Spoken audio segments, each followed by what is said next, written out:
시편 124편 1절로 8절을 한 절씩 교독하겠습니다.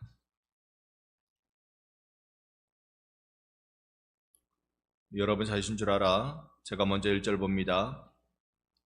이스라엘은 이제 말하기를 여호와께서 우리 편에 계시지 아니하셨더라면 우리가 어떻게 하였으랴?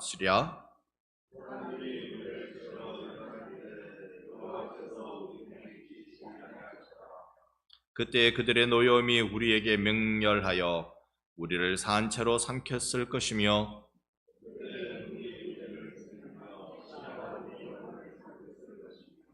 그때의 넘치는 물이 우리 영혼을 삼켰을 것이라 할 것이로다.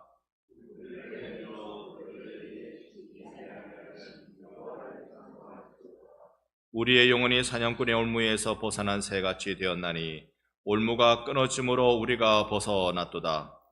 우리의 도움은 천지를 지으신 여호와의 이름에 있도다. 아멘. 할렐루야. 아멘. 오늘 예배 가운데 오신 여러분 환영하고 축복합니다. 우리 인생에 있어서 우리의 입에 제일 많이 나오기를 원하는 건 감사, 그것입니다. 이게 참 어려운 일인 것 같은데요. 그래도 우리가 99개의 실망스러운 일보다 한 개의 감사한 일을 바라볼 줄 아는 성도가 되어야 할 것입니다. 그럴 때 하나님께서 그 감사의 고백을 보고 우리에게 더 크게 감사할 일을 부어주시지 않겠습니까? 그래서 이제 감사절이 다가오고 11월 달이고 우리가 드릴 아름다운 열매가 감사라고 믿습니다. 이 살아내면서 견디면서 주를 섬겨온 이 삶이 여기까지 오게 된 것 감사하고 이끌림 받아서 여기까지 오게 된 걸 우리 함께 감사하십시다.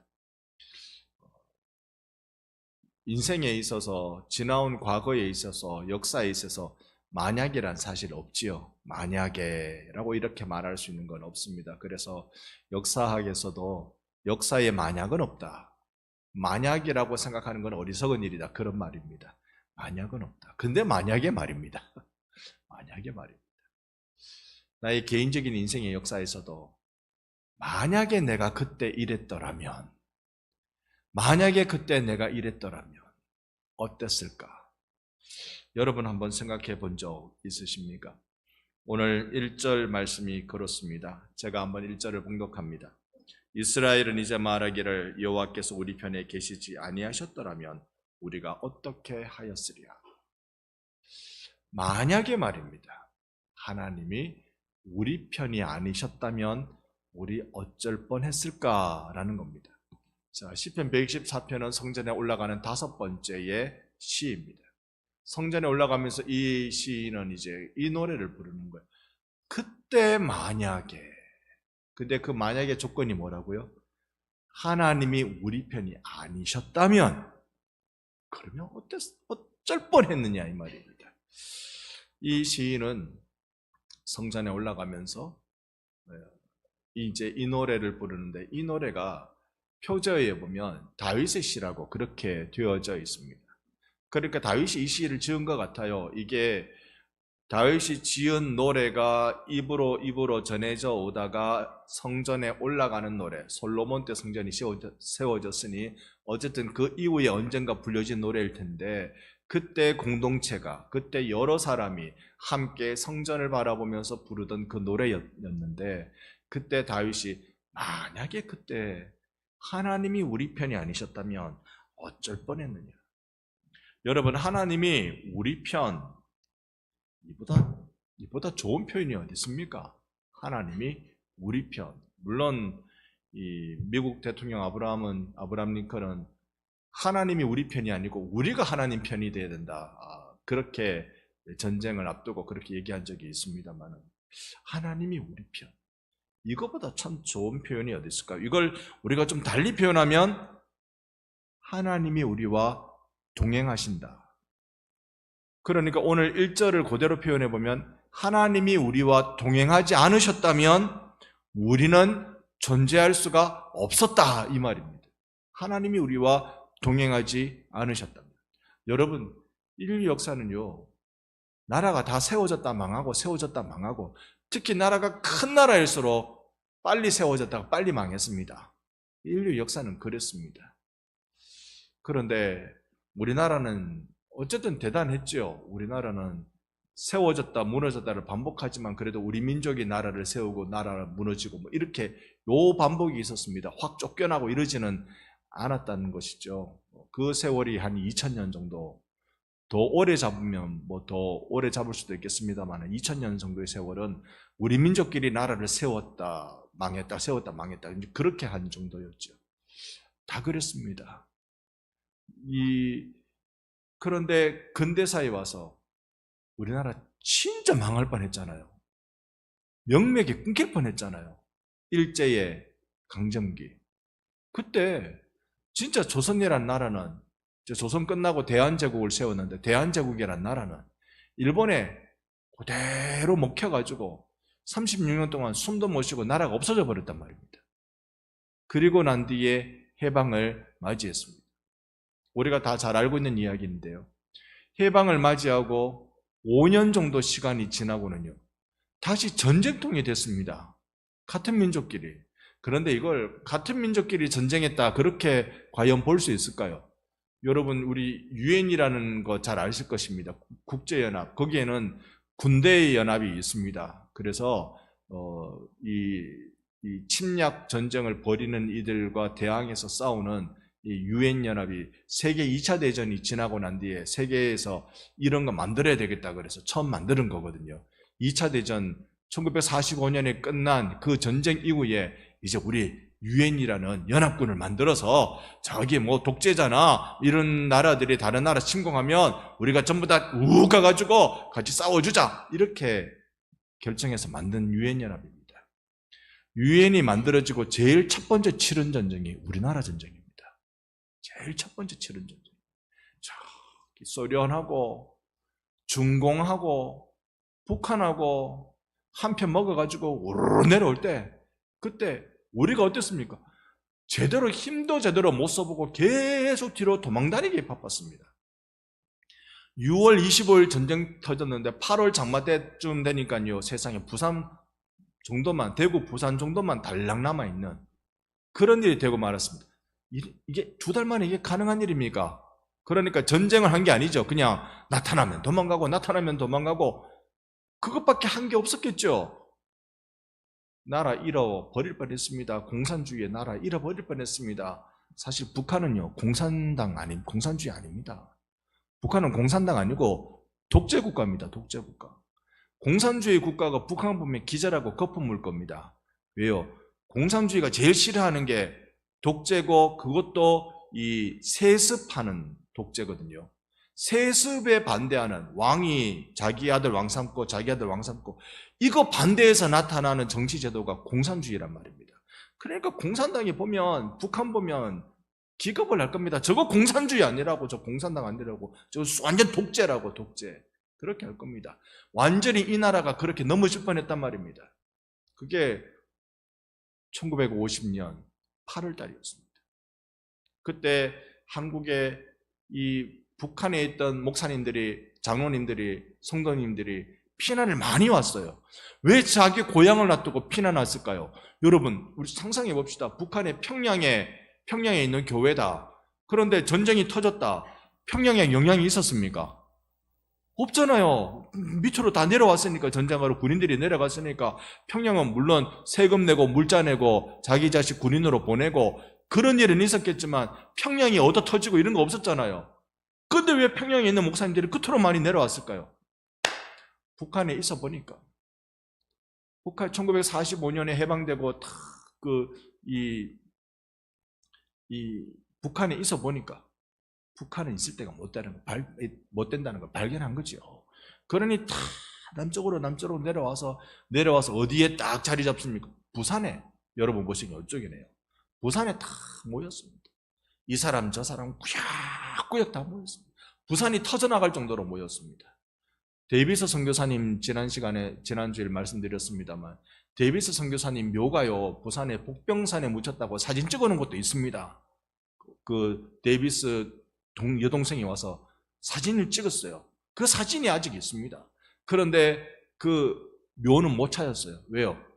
그 산 꼭대기마다 피난민들이 판자촌 지어서 꾸역꾸역 꼬깃꼬깃 그래 살아가지고 무덤 있으면 무덤 뭉개고 그 위에 판자촌 짓고 그래서 데이비스 선교사의 무덤이 없어져 버렸습니다. 그 정도로 1950년 8월 달은 부산이 그랬습니다. 장마가 얼마나 세게 내리는지. 낙동강에 미군 폭격기가 떠야 되는데 장마 때문에 못 떴죠. 여러분께 몇 번이나 말씀드립니다만 차량교회에서 북한에서 내려오신 분, 남한에 있던 분 다 모여가지고 기도회를 열었다는 거 아닙니까? 한 주만 하려고 기도회 열었는데 가슴이 터져나갈 것 같아가지고 터질 것 같아서 한 주 더 했다는 그러대요. 한 주 더 했다. 기도회 딱 마치니까 그때 호해요 하고 나온 소식이 인천 상륙작전 성공했다는 거예요. 세상의 역사는 메가더 장군이 참 이 전략 전술에 뛰어나가지고 인천 상륙에 성공했다. 세상 역사는 그렇게 기록할 거예요. 그런데 우리는 어떻게 기억을 합니까? 하나님이 우리나라를 불쌍히 여기셨다. 왜요? 철안교회에 모여서 회개했거든요. 뭘 회개했느냐?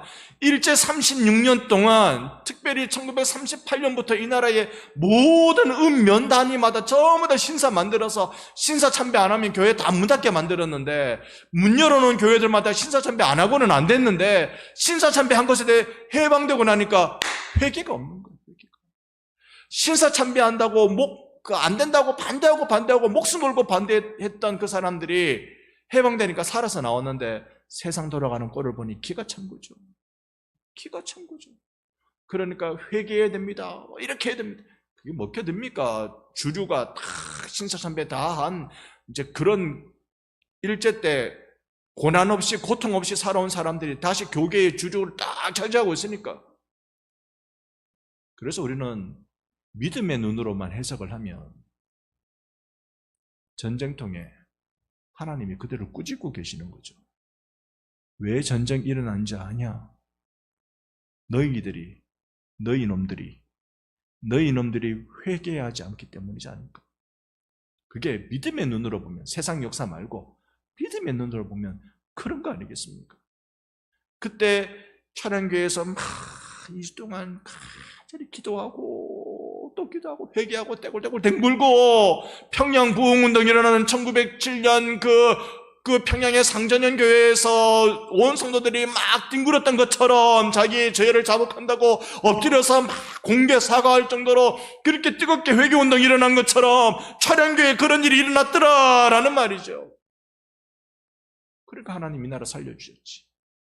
그래서 우리가 1절, 2절에 나타나는 하나님이 우리 편이 아니었더라면 어쩔 뻔했을까? 하나님이 우리 편 아니면 어쩔 뻔했을까? 여기에 성전에 올라가면서 이 시인이 느끼는 감동이 그거예요. 하나님이 우리 편 아니면 어쩔 뻔했나? 여러분, 하나님이 우리나라 사랑하시는 줄 믿습니다. 하나님이 우리 편 아니면 어쩔 뻔했어요. 지금도 하나님은 우리를 위하여 일하고 계시는 분이십니다. 그 하나님을 믿어요. 그래서 여러분, 내 인생의 어떠한 순간에도 하나님이 나와 함께 하지 않으셨다면, 그렇다면 나는 아무것도 아닙니다. 반대로 하면 하나님이 나와 함께 하셨기 때문에 나는 안심할 수 있습니다. 할렐루야. 이게 우리 신앙 고백. 이 시인이 지금 그 고백하고 있어요.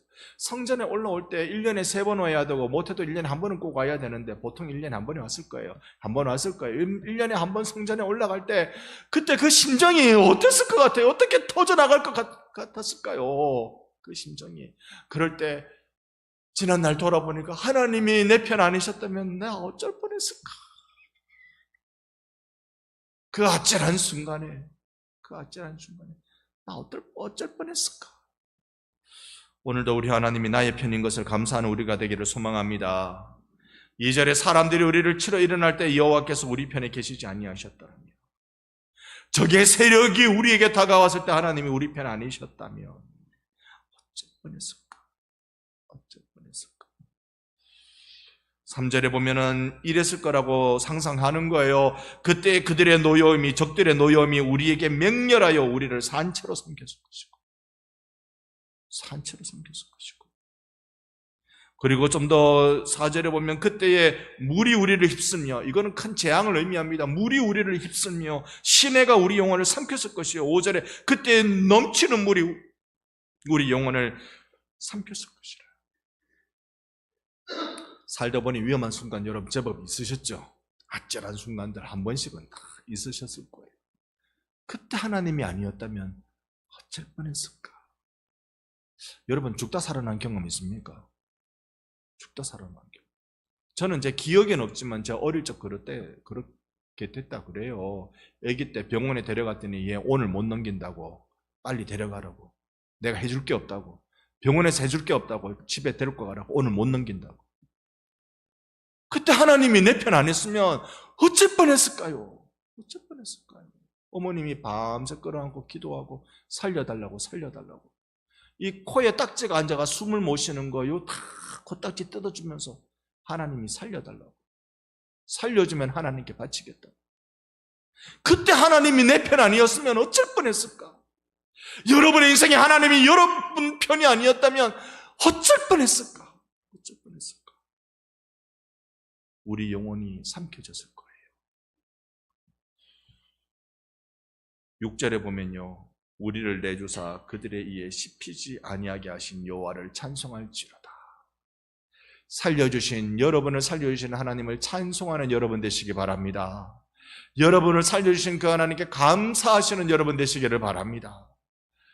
11월 달 교회는 교회력, 교회 달력, 교회력을 따라서 절기를 주로 지키면서 1년 동안 신앙생활 같이 해 나가고 있습니다. 11월 달은 감사의 달이죠. 에휴, 또 감사의 달인데 감사할 게 있나? 요즘요, 농사 짓는 분들, 특히 과수 농사 짓는 분들 한숨이 깁니다. 날씨가 일단 너무 습했대요. 물기가 많아가지고 과일이 제대로 되지 않았대요. 그리고 이 경북 이쪽에 불이 나가지고 사과 농사 짓는 사람 불타버리면요, 이게 한 5년쯤 돼야 사과가 쓸만한 사과가 나온다네요. 5년 동안은 공치는 거예요. 한숨 푹푹 쉬겠죠. 에휴, 감사할 게 뭐 있나? 11월 달 와도 뭐.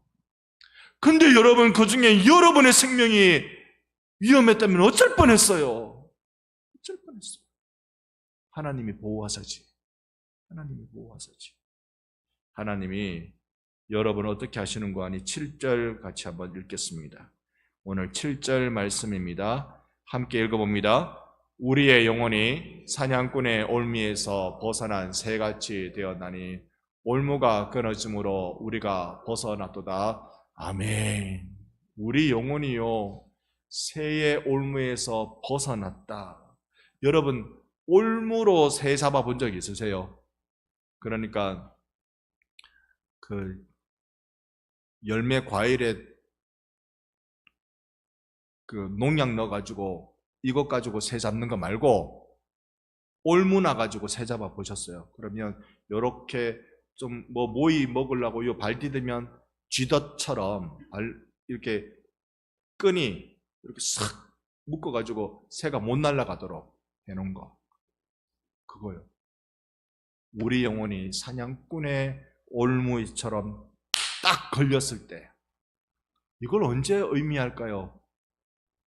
여러 우리의 불행한 일을 두고 말할 수도 있지만 죄가 나를 꽉 묶어버렸을 때, 죄와 사망의 권세에 꽉 묶여있을 때, 그때 올무가 끊어짐으로 예수의 십자가의 권세가 죄와 사망의 권세를 깨트림으로, 원수 사단 마귀 그 머리를 깨트림으로 여러분과 제가 그 올무에서 벗어나게 된 줄로 믿습니다.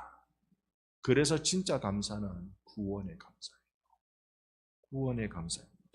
하나님이 끊으시지 않으면 나는 자유롭지 못한 자입니다. 마지막 8절 말씀 또 같이 한번 읽어보겠습니다. 8절 말씀 함께 읽습니다. 우리의 도움은 천지를 지으신 여호와의 이름에 있도다. 아멘. 여러분의 도움은 오직 한 분으로부터만 오는 줄 믿습니다. 내 친척으로부터 오는 것도 아니고 내 자식으로부터 오는 것도 아니고 나의 도움은 하나님께로부터 옵니다. 이 믿음을 우리는 우리 것으로 삼아야 돼요. 우리 것, 내 것, 나의 믿음. 하나님이 나를 자유케 하시고 하나님이 나를 지켜주신다. 나의 도움은 어디서 옵니까? 하나님의 이름에서, 그분에게서 옵니다. 오늘 우리의 신앙이 오직 예수밖에 없습니다. 고백하고 믿음으로 나가는 우리 모두가 되기를 예수님의 이름으로 축원합니다. 아멘. 함께